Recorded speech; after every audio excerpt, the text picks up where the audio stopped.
Hi, good morning, everyone. Great to be connected here virtually for our morning meditation.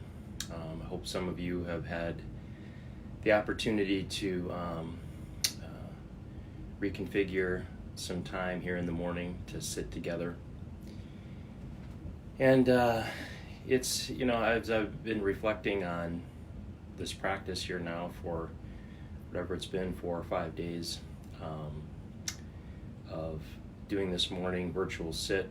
I've really appreciated the comments and the feedback that I've received that people are finding this practice helpful, especially during this time.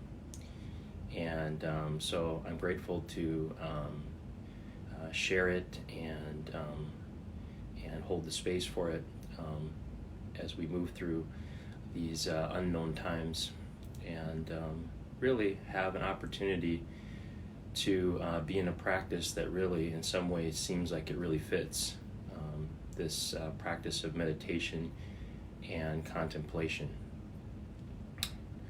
As I mentioned in a previous post, it's a real intimate thing for me to share this morning time each morning, which is normally a time for me in solitude, and it's really rich. It's really touching to be able to know that I'm going to be sharing this meditation practice with many, and I feel a sense of community and a sense of togetherness. And I've had that opportunity over the years as I practiced meditation in groups and with friends and on retreats. And I must say that in this practice of meditation, it has been the most transformative practice of my life. My first post, I said I just started it on faith initially, and I started to practice, and it took me about 3 or 6 months till I really started to really rely on it for my grounding for the day, where it became just part of who I was and part of foundational to my process. So as I reflect, today as we're in this meditation practice together, and I reflect back on times where I've been in meditation in large groups, I must say that those are some of the most connected times I have ever felt. And there's an irony there, because in those groups, sitting on a meditation cushion, people were 4-8 feet away in some cases. We're all sitting in silence for an hour and a half. And the irony is the depth of solidarity and connection and safety was like nothing I'd ever experienced. And so that's a possibility, that in this morning meditation, as we establish a rhythm here to our time in silence, that we develop this sense of connection and unity that is beyond that physical contact or contact of proximity. And I felt it, so I'm sharing a testimony that it is very possible that we can create that, and you can create that with people that you connect with and you meditate with in the days and weeks to come.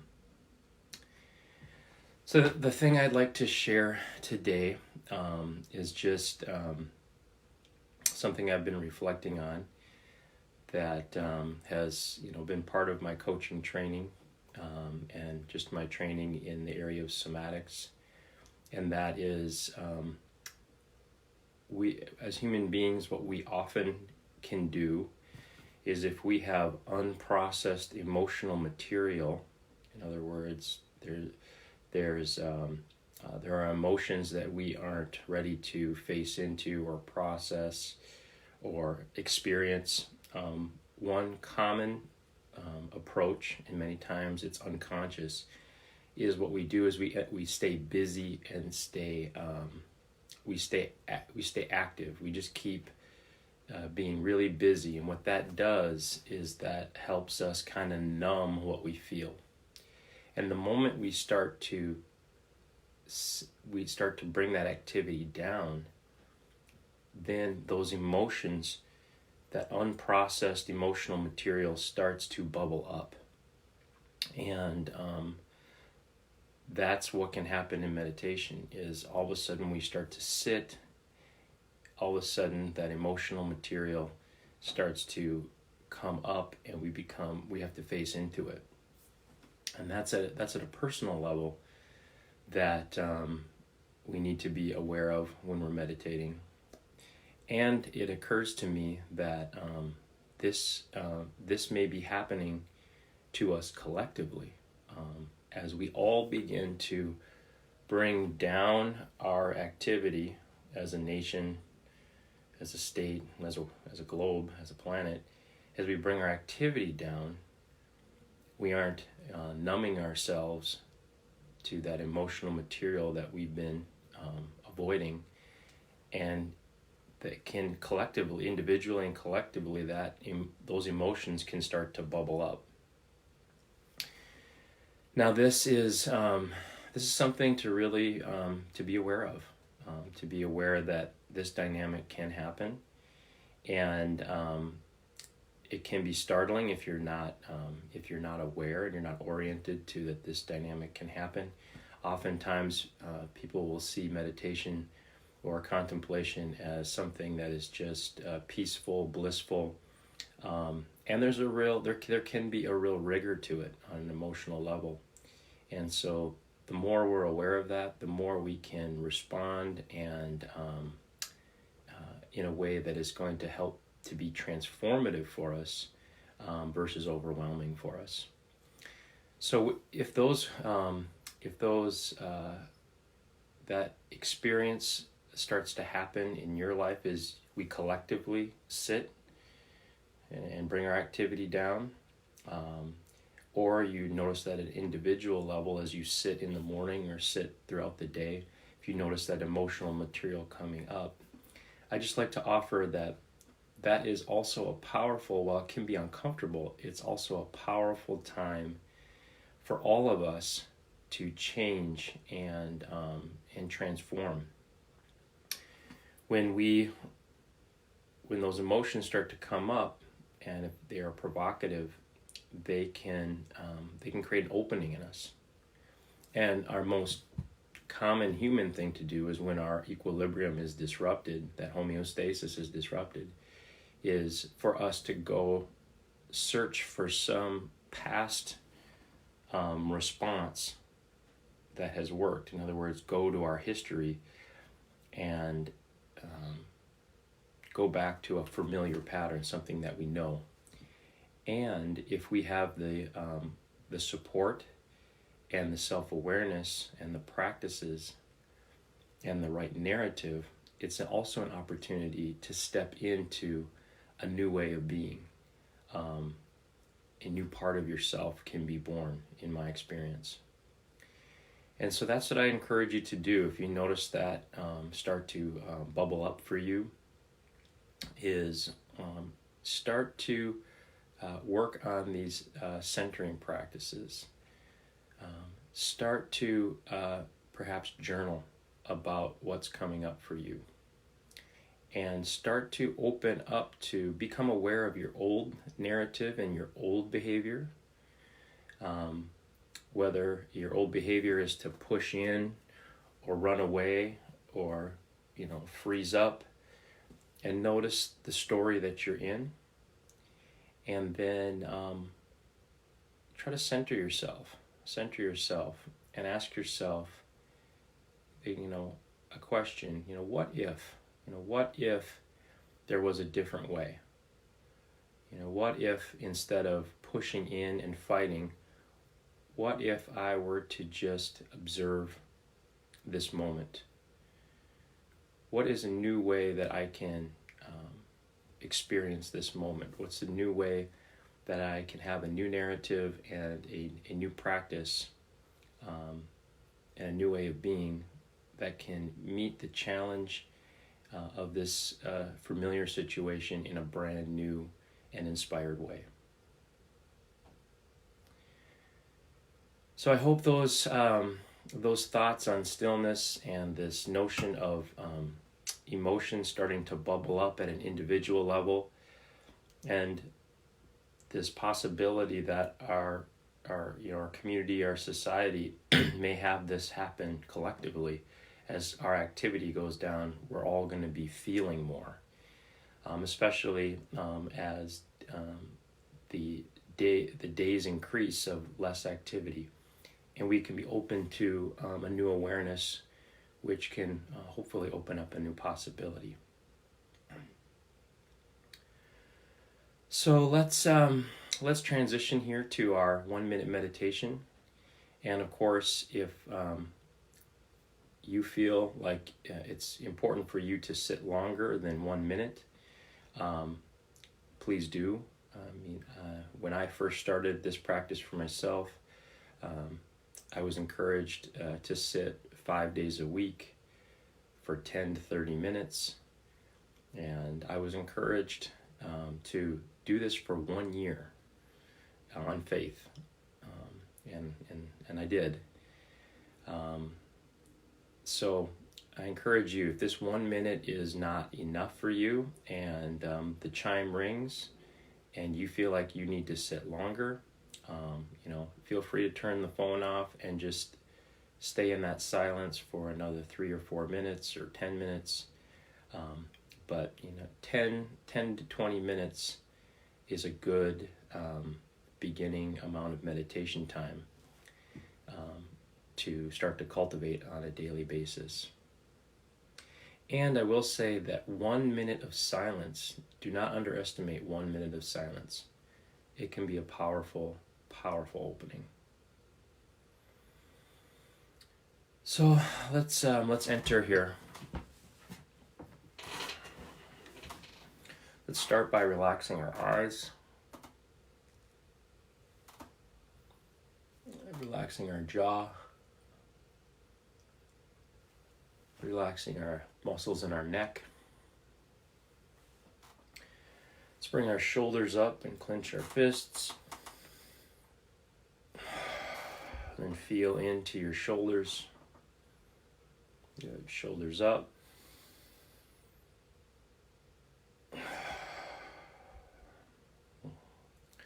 Relaxing our diaphragm right underneath our rib cage here. Relaxing the belly.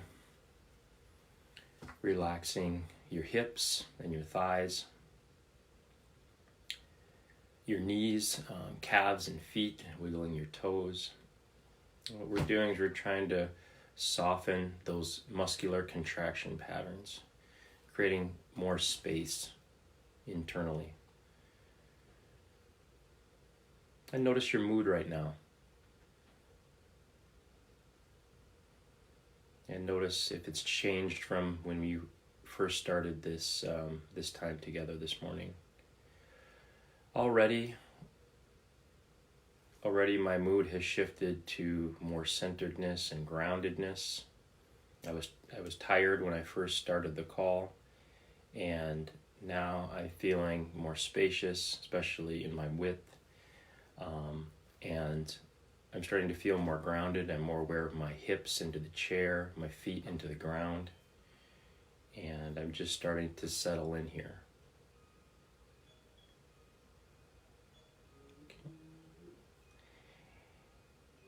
Let's take a deep breath. Inhale. And exhale. Inhale. And exhale.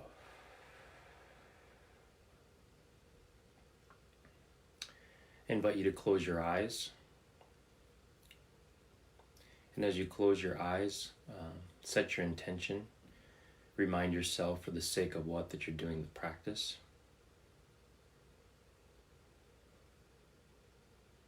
And again, let's enter in with the wise words of Rumi. Be empty of worrying. Think who created the thought.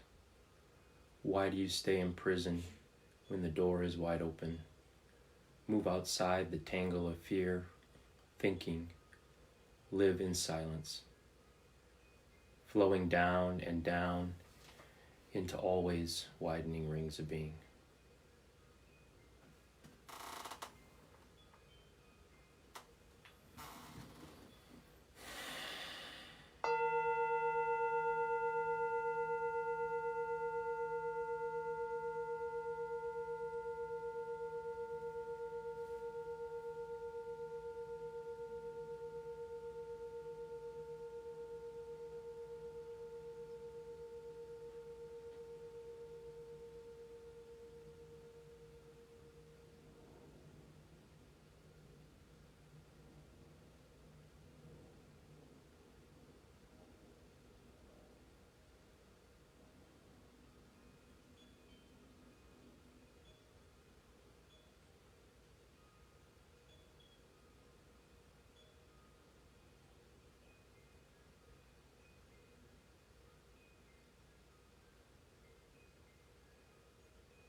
Be empty of worrying. Think who created the thought. Why do you stay in prison when the door is wide open? Move outside the tangle of fear, thinking. Live in silence, flowing down and down into always widening rings of being.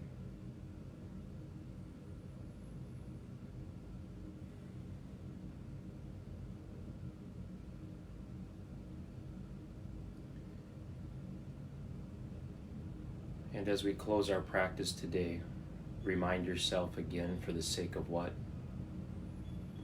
And then on your next exhale, very slowly and very gently, begin to move your arms and legs.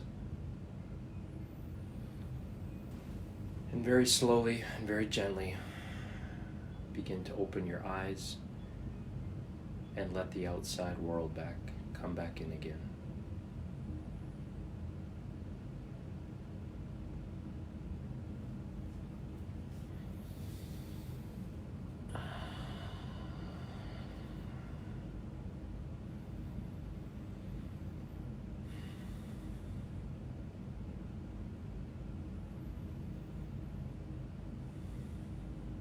Take a moment or two to recognize your mood, and if your mood has shifted.